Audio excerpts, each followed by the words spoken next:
what's up? It's BigJackFilms here, and welcome back to Superman Month, where I review all the live-action Superman films prior to Batman v Superman: Dawn of Justice. Today we're taking a look at Superman 4: The Quest for Peace. A film that is usually the most hated from the Superman fans. But is it as bad as it looks? Well, let's find out with the story.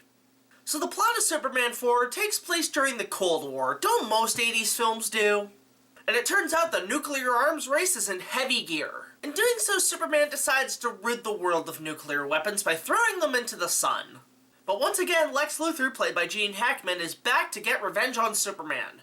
How so? By stealing one of Superman's hairs, throwing it into a nuclear rocket, and creating the evil supervillain known as Nuclear Man, who is destined to destroy Superman once and for all.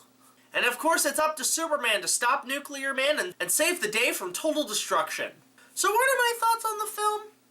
Well, to be honest, I actually like this movie.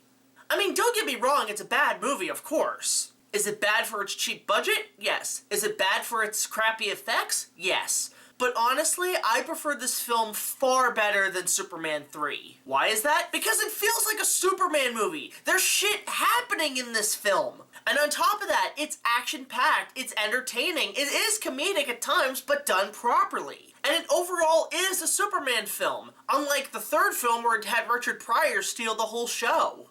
So what are the things I like about it? Well, obviously the main cast, Christopher Reeve, Margaret Kidder, Gene Hackman playing their usual roles, but I actually did like the character of Nuclear Man. Sure, it's completely ridiculous and over the top, but it's entertaining, and he feels like a legit Superman villain. I don't know if he's made any appearances in the comics after this movie came out, but I thought he was a pretty cool villain. He reminded me of Ivan Drago in Rocky IV, which also had its themes about the Cold War. And on top of that, while the special effects are extremely cheap given the low budget of this film, it actually does contain a lot of entertaining action sequences. The fight in space, while it has a lot of bullshit in it, is pretty enjoyable, as well as Superman's battles with Nuclear Man.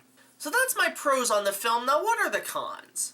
Well, obviously is the low budget and the cheap special effects, to the point where you can actually see the wires on the actors. And also the plot seems a little bit weak, but it is passable.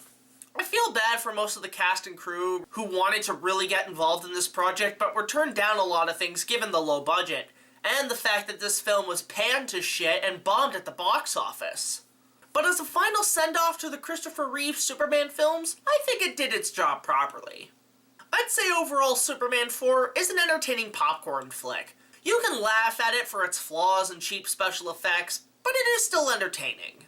And I'd much rather watch Superman fight Nuclear Man than him saving Richard Pryor's ass. So I will give this a proper maybe 6 or 7 out of 10. It's cheap entertainment, but it's fun. So that's my kind of short review of Superman 4. It's an entertaining movie, but it does have flaws. What are your thoughts on the film? Let me know in the comment section below. Join me next week when we take a look at the 2006 film Superman Returns. Until then, this is BigJackFilms signing off.